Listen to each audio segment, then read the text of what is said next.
Hello students, so we are going to start set theory today. Those who has been familiar with this, that's good. You will be able to recall all those things which you have studied, and those who are going to see it first time, so it will be very interesting for them to know so many new terms regarding this theory. So first thing which we are going to define as set. So what are the things which we can say as a set? So first set, when we are going to define, so it is going to be defined as in form of the well-defined collection of objects. So you can say that set is a well-defined collection of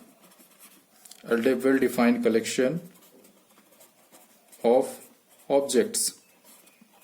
That means here any kind of collection you can't say as set. Here the word well-defined, you have to understand, the well-defined means they must have some common property and they are universally accepted and recognized. There should not be any ambiguity to understand whether it is set or not. So well-defined sets are always going to be well recognized also, and there is no any such confusion that whether it is a set or not, because they have some common property in each and every components of that, which are called element of that sets. For example, if we have a set, and here the representation of the set will be always by a capital letter of alphabets or any other Greek symbol, and then here this set will contain certain elements which are in form of, suppose that A, B, C, D, E, F and G. So here all these elements are separated by comma, and this bracket will be a curly bracket to represent a set.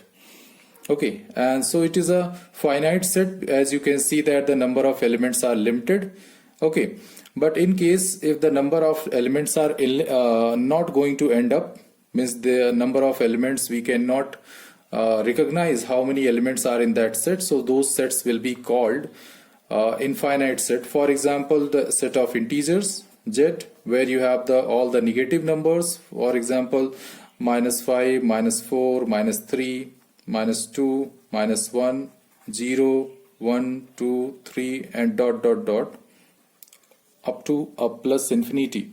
And similarly it goes towards this also minus infinity, so there is no end that where it is going to end up. For example, the whole number set which is having the starting, we are knowing that where it is start, but we don't know where it will end up. So 0, 1, 2, 3, 4, all these are going to be your infinite sets, and where we have the limited number of elements which we can find out how many are they, so we can say that they are finite sets. So these were two basic categories.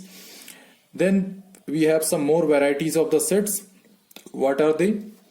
So when we talk about the types of the sets, so many types are going to emerge. So for example, if we have a set, only one element is contained into that. For example, an element is written here in a curly bracket, and this is the set which is one of the a set containing single element. So this set is going to be called as singleton set. So it is going to be called singleton set.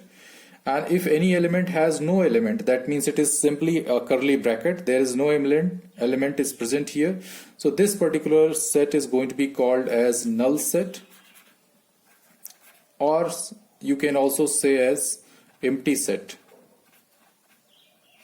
Okay, so whether you say it empty set or null set, and it is also represented by a symbol phi. It is also represented by a Greek symbol phi. So this phi is also equivalent to this curly bracket representation. Whether you write this or whether you write this is the same meaning, they both are equal things.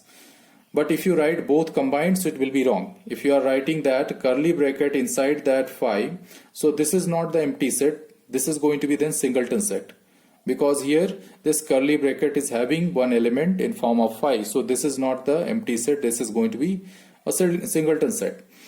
So I hope these type of sets are clear. And then we have some more types. which are going to be said as subsets or universal sets. What are those terms which we are going to see? So if we talk about the subset of any set, so what that means of the subset here, the subset is also a set, but it's all the elements are contained in a set. That means that set from which it has been prepared or it has been generated, that set, bigger set, will be called the superset of this subset, and this will be subset of that bigger set. That means it will be more clear when you see the example. If I have, suppose, a set containing the elements A, B, C only, and a set B is containing the elements from A, B, C, D, E. So here you can see the elements which are present in A that is contained in set B also. So that means entire elements of set A is present in B. So we can say that B is superset of A and A is the subset of B. So it can be represented by in this manner. Why here equality sign is also there? So that sometime any subset can be equal to the generator set also. Okay, so you can say this set which is superset of this set, sometime it can be equal to its subset also. So that's why that case is also included here. So here we can say that it is A is a subset of B and B is a superset of A. After the subset concept, we can also question that how many subsets can be for a given set. For example, here set B is having elements 5. So for these 5 elements, how many different variety of subset can be made? So number of subsets we can make as to the power n, where n is the number of elements into that set. So for example, here set B contain the element 5.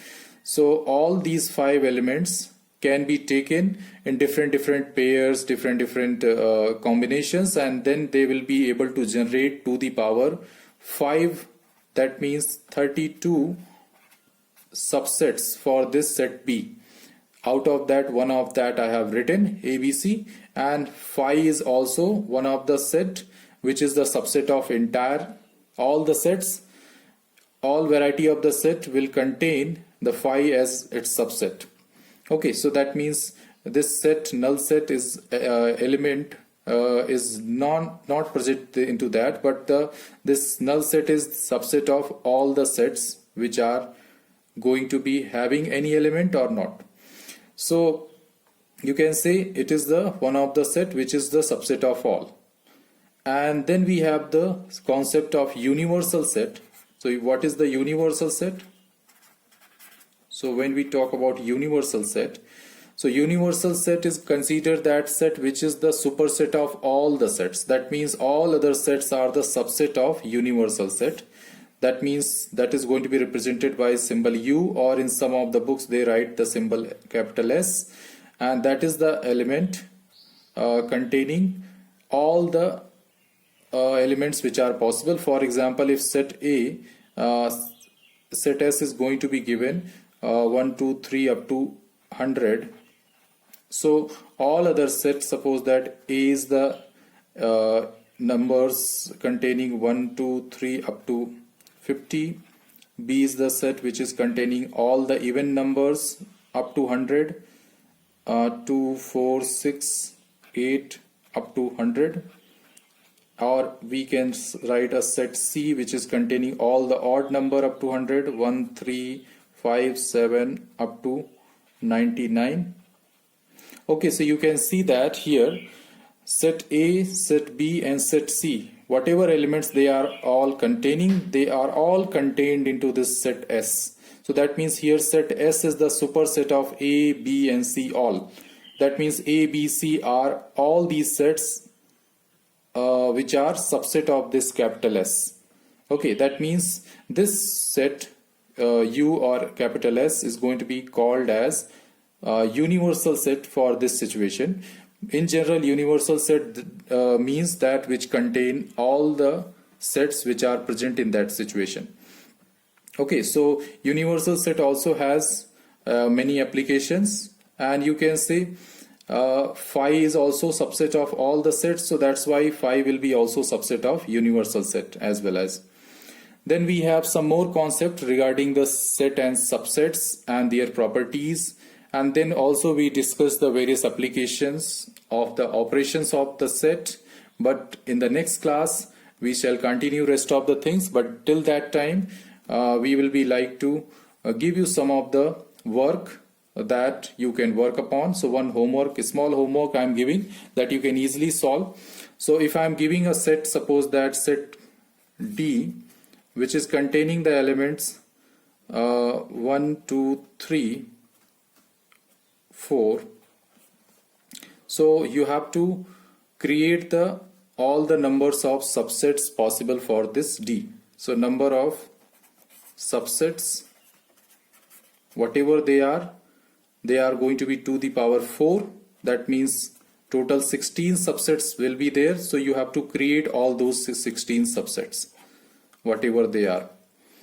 Okay, and one more question is attached with that. If we have the one set as phi, so what will be the total number of subset of phi? That means this set phi, how many subset it will contain and why.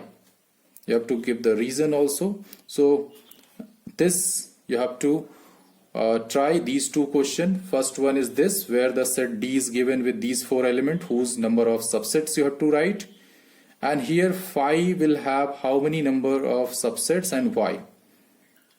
Okay, so these two questions you can try. I hope rest of the things whatever we have discussed up to now, they are clear. So we shall continue rest of the part of this set theory.